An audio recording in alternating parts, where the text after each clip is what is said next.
Hey everyone, it's Eric Cunningham here. We're going to get started here in just a couple minutes, so hang tight. Thank you for attending.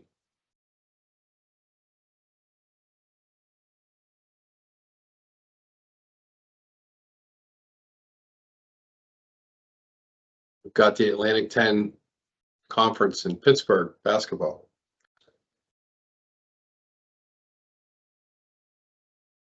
All the office is heading down this afternoon. They're taking Francois with them. Big day. That'll be fun. Big day. Yeah.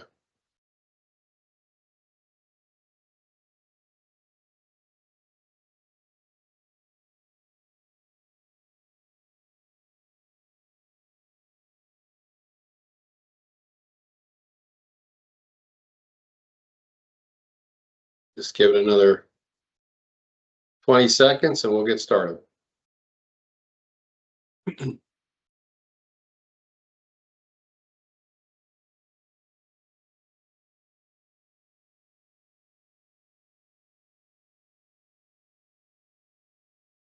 right, let's get started. Thanks, everyone. I'm Eric Cunningham with Green Cabbage, and today I get the opportunity to talk to some experts in the field on a very sensitive topic that's going and traveling. It's a global issue that we're seeing, and it's really around the notion of data pirates. We're gonna unpack what that really means, and it's an educational session, so not a sales session.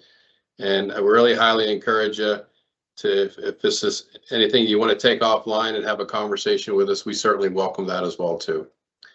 But before I begin, I'd like to go around and ask our speakers to do a quick introduction about themselves, and then we'll dive right in. Michael Cadieux, you want to start?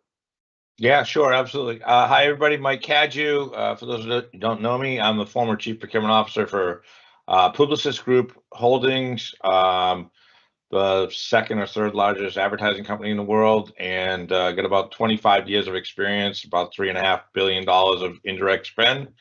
Yeah, that's it. How about you, Mike Schiappa? Thanks, Cadieux. Good morning, good afternoon, everyone. Mike Schiappa here from Green Cabbage. I'm the Senior Vice President of Sales at Green Cabbage, been here for a year. Prior to Green Cabbage, was in the procurement space for over 20 years, CPO at a couple different companies. And it's a pleasure to be with these fine gentlemen today to educate everyone on data privacy and data pirates. Over to you, Chad.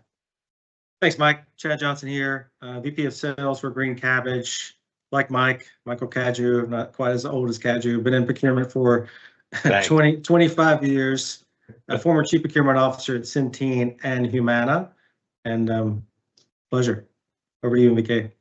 Yeah, great to see you guys, of course. Thank you. My name is Michael van Keulen, or I go by MVK. I am currently the Chief Customer Officer here at Green Cabbage and loving every minute of it. Before I joined, I've been in procurement and supply chain for over 25 years. I was the CPO at Coupa Software, Lululemon, VF Corp, and yeah, we're gonna have a great discussion. So back to you, Eric, and I look forward to it. Yeah, so we'll look at all aspects of a 360-degree view of the impact of what we're talking about, protecting data. And I'd just like Michael Schiappa, if you can kind of set the context, and based on your background and all of your backgrounds in the past, how a third-party risk organization or someone else is measured and kind of looks through this notion of what we're going to get into here in a minute. Yeah, no, thanks, Eric. Yeah, I want to discuss TPRM for a minute because it's really important context when we're discussing data privacy and data pirates, which is going to be the focus of the discussion. But a third-party risk management framework, which is adopted by many organizations across the globe for a variety of reasons. It's a structured approach for organizations to identify, assess, and monitor and mitigate risks from their supply base. So their supply base, their partners, and all of their service providers. And it's because companies are increasingly relying on external providers for technology and processing and other services that third-party risk has become, over the last several years, a major enterprise function that gets a lot of attention, and a lot of organizations are spending millions of dollars in this space. So some of the common areas where companies evaluate the risk on suppliers is around the financial health of suppliers, the resiliency of their operations, the regulatory compliance and requirements within their organization. ESG comes into play as well, and ethical risks. And then obviously the topic for discussion today is data privacy. So why is that important? It's important because companies must mitigate their vulnerability to financial risk of the organization, the regulatory risk of their organization, the operational risk of their organization, and maybe one of the biggest ones is reputational risk. So in the world today with social media, you have one small breach, and that breach is cascaded across millions of people within 2 minutes. So it's a very, very important topic. We're going to chop it up a little bit more in terms of data privacy, but when you think about data privacy in the supply base, fourth party risk comes into play substantially. And for those of you that don't know fourth parties are contractors of the third parties that you're doing business with. And I bring this up because it's extremely hard to manage fourth parties. And there's a whole bunch of things that go along with fourth parties, and we'll dig into a little bit more. But the importance of fourth parties, and in some organizations, like my prior organization, we actually had to have the chief risk officer sign off on contracts with suppliers where we're utilizing fourth parties, because the vulnerability and the risk factors go way up big time. So one of the common things that we'll talk about today is increased data breaches potentially when you're using fourth parties. And really the bottom line here is it can expose intellectual property. So it's a very important topic that we're going to discuss today.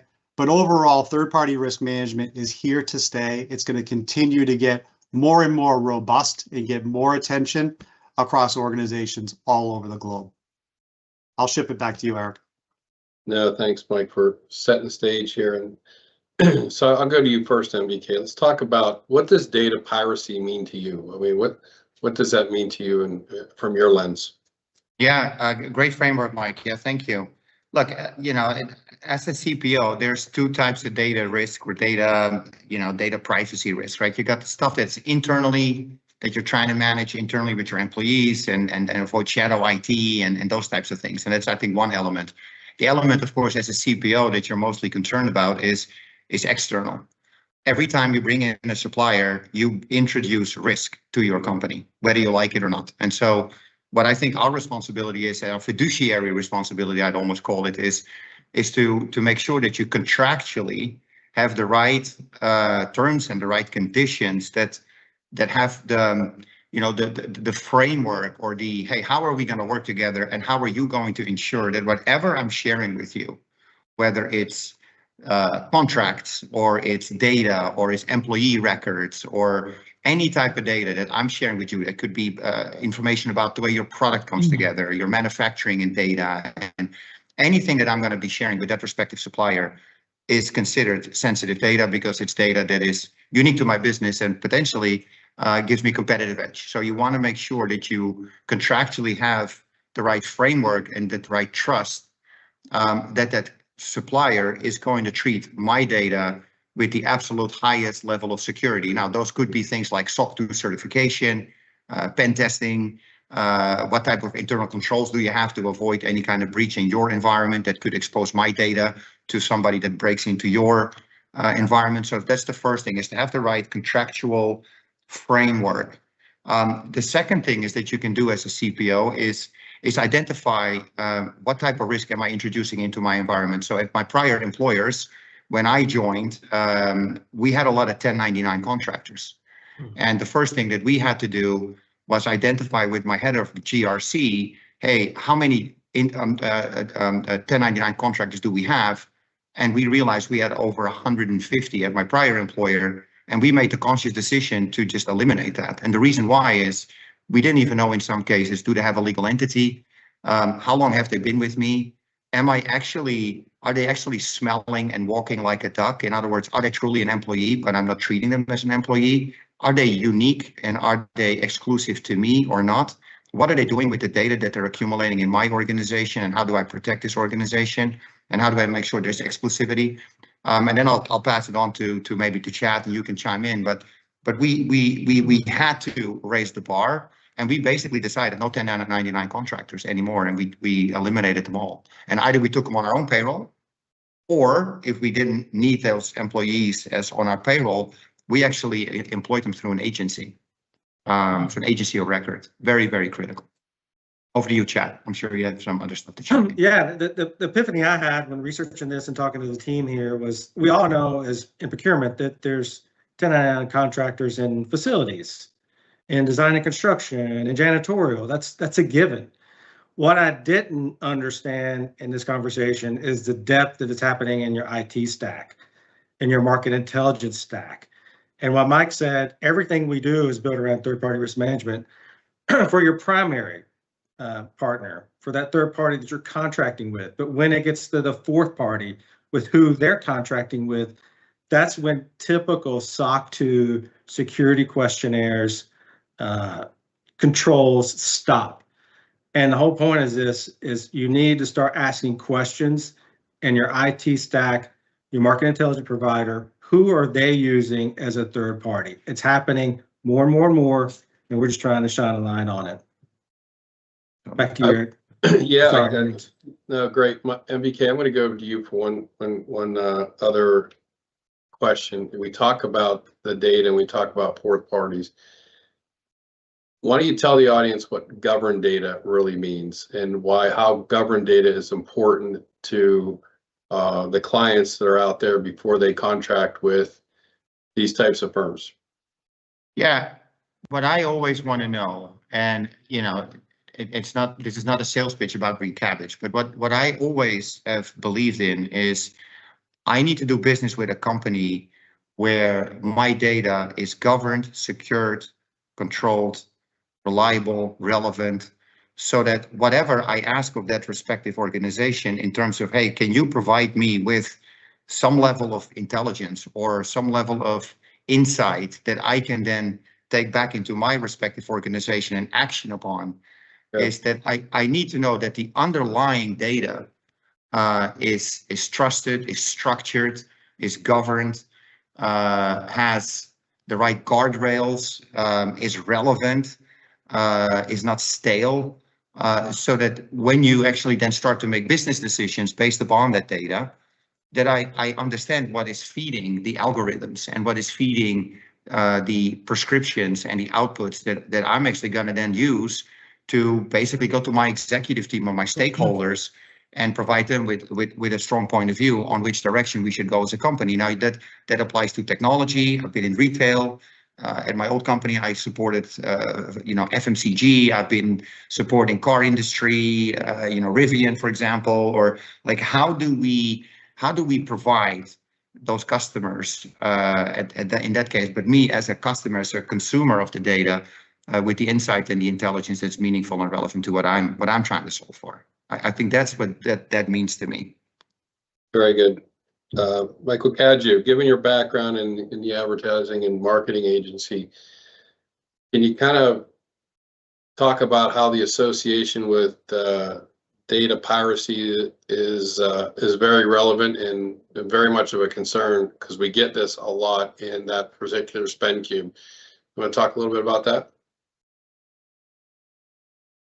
Yeah, mute. You're mute. My apologies. Absolutely, 100%. If from a marketing and advertising perspective, unfortunately, marketing and advertising as an industry is riddled with this, right? If you think of every marketing advertising agency, approximately somewhere between 15 and 25% of the people working on your account are 1099 employees, just by the design of the industry with the fluctuations of new clients and old clients. That means that at any given time, 15 to 25% of the people that are on your team aren't actually badged employees of the agency that you have working for you. Now think about how, if this isn't making the hairs on the back of your neck stand up, it probably should. Think about the intellectual property that you're handing over, either in existing product, market targeting, or new product rollouts, right? I can remember specifically at one of our agencies, they had a floor that was locked down. You couldn't even get on for new product rollouts. Even if you were a badged employee, you couldn't get on. They didn't even let cleaning people on that floor because they were afraid somebody's going to print something and leave it on a printer, right? If it was a new, I don't know, credit card that was coming out with a new shade of green, I won't say which company, but they even went so far as to have things like taint listing, which just means if you were on one airline agreement and a client, you got taint listed, so you couldn't be on another client. And that was the client driving that because of how valuable their intellectual property is. And from an intellectual property perspective, if you think about it, the suppliers that you're getting your goods and services from are some of your most valuable intellectual property. I'm pretty sure that the folks that make Coca-Cola, the recipe for Coca-Cola is locked up somewhere in a safe, but so aren't the suppliers that they're buying the ingredients from to buy and make the Coca-Cola, right? And think about if you're going out and you're handing that supplier list off to somebody who isn't a badged employee of a, I don't know, procurement organization that's working with you, and all of a sudden that's on somebody's laptop, that keeps me up at night. And that's the major ugly underbelly of the advertising and marketing industry. And quite honestly, a lot of intellectual property companies, be those consulting firms, outside legal counsel, advertising and marketing, that nobody wants to talk about. Nobody wants to talk about the fact that a big percentage of their staff is third-party 1099 labor on a daily basis. I can remember, and I know we talked about this in the pre-talk, we got so worried about it at my last employer that we actually would sell insurance to the 1099 staffers that we brought in because we knew they didn't have enough liability insurance in case there was a breach. So we created a product just to sell and take it out of their compensation model to sell them an insurance policy in case they got ticked.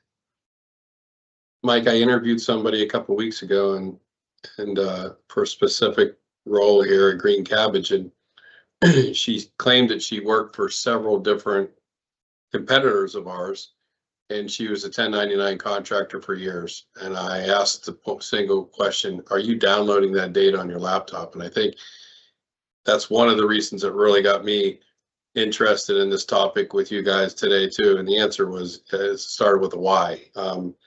Mike, Schiappa, I'm going to turn over to you real quick. What are some of the questions for the audience that's watching here today, or when we repost this, that we would advise the folks to ask to the suppliers before they contract with them? Basic questions. Keep it very, very simple. Ask the supplier about their operations. Who are the people that are performing the work, right? If it's a service-based company, who's doing the work? How is the work being processed end to end? As soon as they receive information, not only how they do it, but where are they doing it? Are they doing it on their own systems? Are they doing it outside of their systems, on their own personal technology or equipment, right? You need to understand the flow of the activity that's happening at the operational level. Now, that can get very weedy, right? Getting into the weeds of how these things happen, but it's critically important for everyone to understand that. So my advice is to really understand the operations of the service that is being provided to you. Ask the questions. Ask the questions, how it's happening, why is it happening that way? What are your mitigation plans if things go down? If service levels are reduced because of, I don't know, resource allocation, what are their backup plans? What are their business continuity plans? Because you're buying a service from them that is critical to your business. So what do they have for backup plans? How are they managing that? And is that sufficient enough for you? So that's all really important. And I think there's probably a lot of folks that are listening to us today that may say, well, you know what, this may not apply to me because I'm in a $500 million company. It's not true, right? This applies to everybody, right? It doesn't matter if it's a $500 million company or you're a $500 billion company across the globe. Certainly risks are increased when you're in different regions of the world.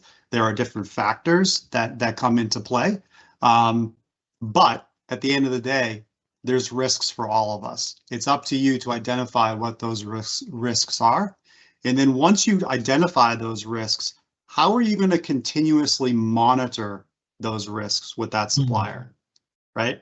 And that goes back to the third-party risk management framework. I didn't even talk about continuous monitoring, but millions of dollars are poured into that. And what that really means is, how are you monitoring your suppliers after you contract, that they are performing to the level of their contract, number one, but also all the other factors that are included. It's a really complicated process and a really complicated thing to do, but it's extremely important because a supplier can sell you something and give you a nice contract, but once that contract's signed, what happens out there, everyone? You got to monitor it. So it's pre-contract, it's the due diligence, it's the contracting. Obviously, you get your legal folks involved, but it's also after the contract is signed. How are they performing and how are you monitoring it? Yeah, and if I may, I do want to add something there, because I mean, spot on. Is what type of training and education do you offer to your employees and potentially your fourth party? Because guess what? If there is a breach, if there is a data breach somewhere, whether it's fourth party or it's your own employees as a supplier, for me as a customer, is completely irrelevant, right? I don't care. I mean, of course, I hope it never happens, but if it does happen, like, so in order for me to understand if there's, like, what are the mitigating controls, but also what type of education do you offer on a continuous basis as my supplier to those that are going to be having access to my data? Super important. And then the last thing I'll say is, and then we'll turn back to you, Eric, is, you know, if we offboard some of these people, what is the process? Do we know with 100% guarantee that there is zero leave behind of whatever? Like, it can go far, but it's important, right? Because guess what? If you're at Starbucks and I pick up a Salesforce contract with company XYZ, right? And I have this contract in my hand and it says company XYZ. Now, company XYZ is breaching confidentiality with Salesforce. Now, if that contract was not left in Starbucks by me as the company, but by someone that had access, I'm still on the hook, right? So I also want to understand, like, not just where does the data go, but what type of controls do we have in place that if this person gets offboarded, where does my, like, do we have a way to scrape those people's laptops, for example, because they're often not my laptops, right, as a supplier. Sorry, go ahead, Eric, back to you. No, it's a great conversation. I'd say 20 years ago, this wasn't as much of a concern as it is, like Mike said, in the last 5 years, introducing AI into the world. And next thing you know, your contracts are in Gemini or Copilot or ChatGPT. And we've seen this stuff, right? And they get there because 9 times out of 10, it's a fourth party, or it's an upset employee that leaves the company and takes something, which, you know, we've seen that firsthand here. So what I would say, I want to turn things over to Cadieux. I'm going to come back to you for a second and ask Chad to comment on it. We've made this conscious effort based on backgrounds here and knowing the sensitivity of what we do to hire all full-time employees. We don't have any contractors here. We wanted to take that fourth party risk out of it completely and be upstream with security and governed data and all that kind of stuff. But Cadieux, why would firms operate in a model with these 1099 contractors? And you've been around for a while, and you mentioned it in marketing. So I mean, what's the motivation for them to do that on a scale? There's really only one reason, which is it's cheaper. It's less expensive. Everybody knows that it's less expensive to have a 1099 on staff. And if you can get that 1099 overseas, it's a lot less expensive. right, for the knowledge set. And essentially what's happening is you're introducing additional risk to your clientele so that you can pad your EBITDA number. You're improving your profit margin by lowering your labor costs because you don't want to incur that risk on behalf of your clients. And to me, it's almost negligence to do that, because I mean, realistically, what's it going to cost you? 5-7 basis points? And I mean, I understand that we're all under a lot of pressure to perform, but I think in the long term, I think it's very short-sighted, myopic business modeling to do something of that nature. I know that I'm not a big fan of having people introduce, like MVK said, having supplier base introduce risk. There's enough risk in my business model already regarding what I'm doing. Never mind having third-party clients and suppliers add additional risk into the mix. Yeah, Chad, that's it. It's money. It's greed. I don't know if you need to say anything, Chad. I think Mike's thumbs up, but go ahead. I'm kidding. No, I mean, I just add on. I mean, that's one of the reasons I came to Green Cabbage. I mean, we're not cutting corners on how we're building infrastructure.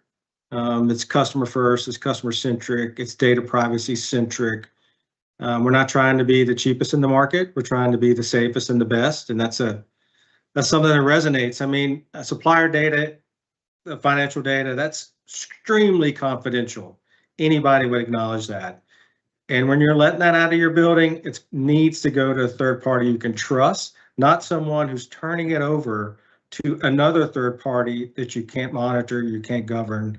We've already said it, but just to put a bow on it, I think MBK's got some points on this as too. SOC 2 generally covers your W-2 employees. That's what it's very difficult to flow that down to fourth parties and have it run all the way through.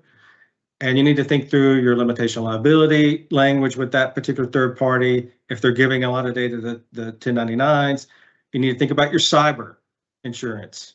These things can come unwound quickly if the underwriter doesn't fully understand the operation. Something happens, you're going to be left holding the bag. I want to say something before anyone is just, but Yeah. we get background check requests all the time from our customers, including the largest consulting companies in the world. We have to provide that. That's very easy for us to do because we use a service. Could you imagine having to provide that on hundreds of contractors? Whether they're touching the data or not, you still have to give them to the data. So what's their background checks? Do they have a record? I mean, it's just, to me, it's just, it's very difficult to manage. And like you said, you have enough risk in the business. Why would you expose it anymore? And MBK and Schiappa, you have any comments on this? No, I was actually going to ask you a question, Eric, because of your background. You've done pricing and packaging at these large mega suppliers for many years. I'm curious, like, what would be their response to the topic that we're discussing right now? Interesting you asked that question. So Chad posted an article or a blog, a couple of weeks ago, Chad? Yeah. And I think Michael Cadieux, you chimed in on that article as well too. And I shared that article with a lot of the mega suppliers and large consulting companies and got their feedback. And the answer is it's no. The answer is that they are not seeing where that these customers can permit a fourth party to look at any data. You completely breach the contract. That's what we do here. We have attorneys that worked at these large providers that wrote the MSAs and the CSAs, and you know, from a pricing and packaging perspective, let's just say you're a tech company or you're a marketing company, and you're the chief revenue officer or you're a salesperson, whoever you are. The last thing you want is someone to have access to your data. I go back to that interviewing that person that she works for 3 companies today. And she was touting the fact that she has all this data that she's never deleted. And, you know, that goes on. That's what a data pirate is. I mean, fundamentally, that's what a data pirate is. And they're monetizing off of this data. And there's a, you know, from a supplier perspective, in the view of a supplier, it's absolutely not permitted at all. And guess what? You're going to hear a lot about this. If you're attending Cabbage World in April, I think it's April 13th, 14th, 15th, because some of the largest suppliers in the world are going to be talking about this topic. They've actually approached us on it, and they ask us what our model is, and then they ask what other models are like out there. So I would expect, and I know this because I've talked to some chief revenue officers, they will be shutting this down very quickly. I would, if I was the company that had that business model, I would adjust very quickly, or you won't be in business. Totally. Yeah. Yeah. And we're hearing that from large private equity firms as well, Eric. Like we've gone to a few of their conferences and sat in on, I mean, think of one of the largest private equity firms on the globe spent a quarter of their time during this conference talking about security, data privacy, compliance. This is private equity, right? Private equity is all about driving more revenue and capturing more portfolio companies and growing their business. They focused a lot of their time on security, which is really interesting to hear. We were a little bit surprised by that. Yeah, can I just add another comment to that? Yeah. Big difference between cybersecurity and data privacy.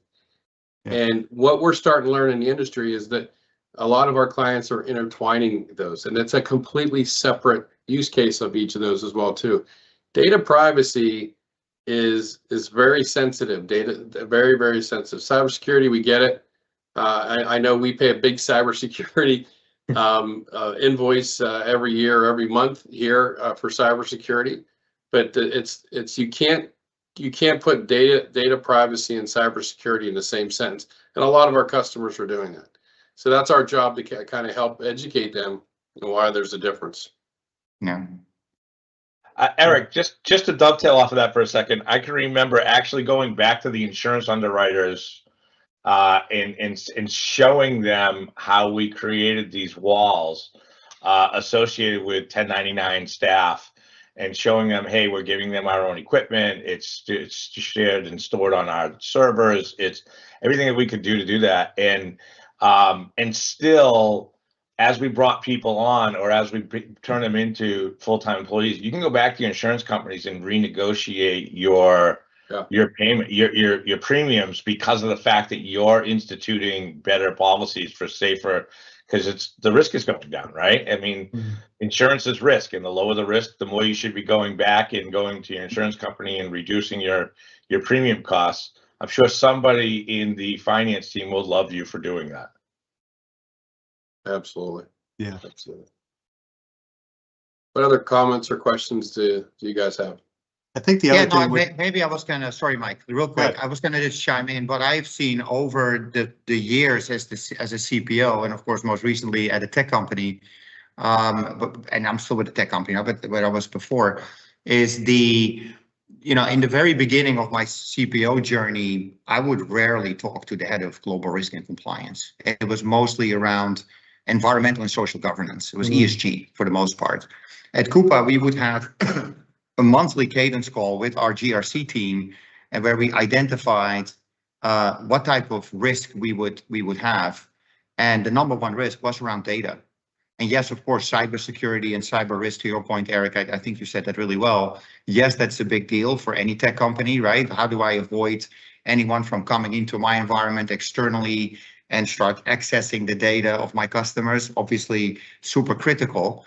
But it was also, how do we deal with data that our employees have and our suppliers, and how do we protect our data?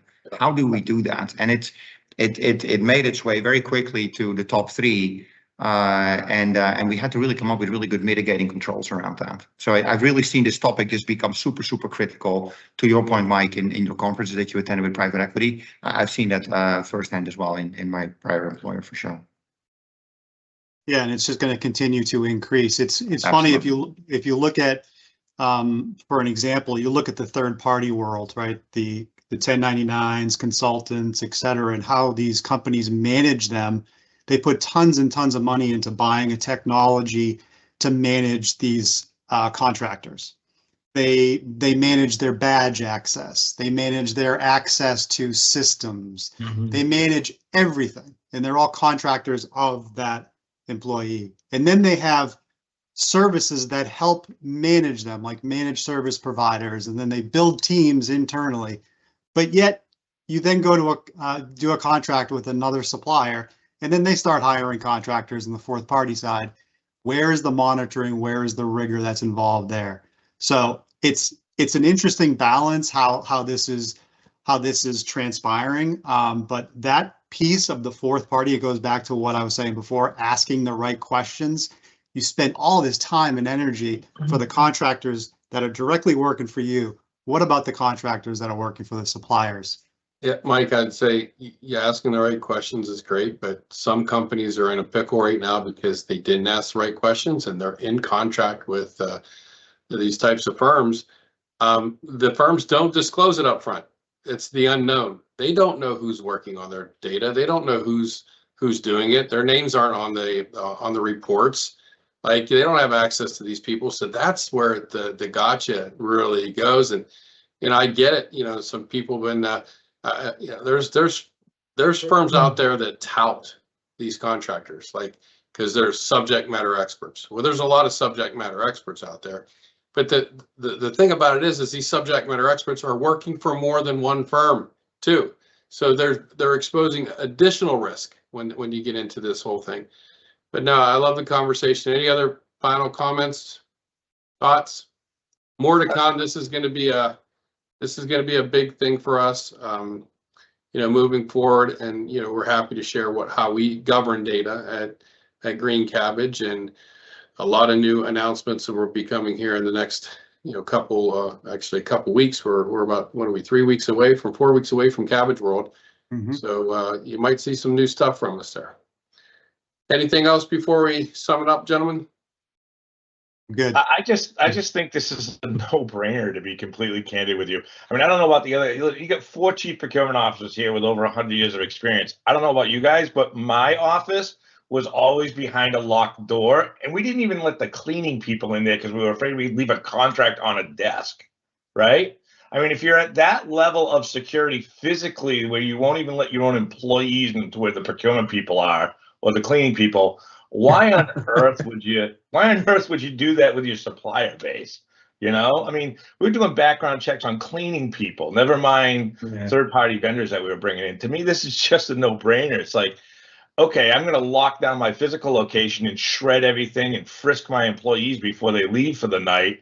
But then I'm just going to hire somebody, and they've got, and I got a bunch of 1099s, and I'm not going to ask them. I'm not going to put it in my contract. I'm not going to do due diligence on them. I'm not going to ask for, hey, do you have anybody that's a felon? I don't know. So for me, it's a no-brainer. It's like, I got to worry about the cleaning lady more than the person who's looking at my $600 million cloud contract. Are you out of your mind? No.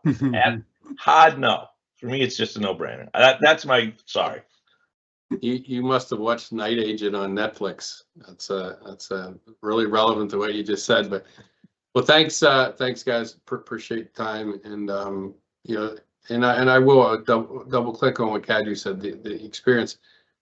Our customer advisory board, we had this conversation with them, and no way or shape or form is it acceptable with them. You can see who they are on our website, but it's becoming more and more of a topic. The goal of today was to educate you, and we're happy to get on. Our attorneys are happy to get on and kind of walk through some of this with you as well too. But we really appreciate your time to take a half hour out. We will be reposting this on every platform that is possible. But thanks again today. And have a great rest of your week. Thanks. Thanks, everyone. Thank you. Thanks, guys.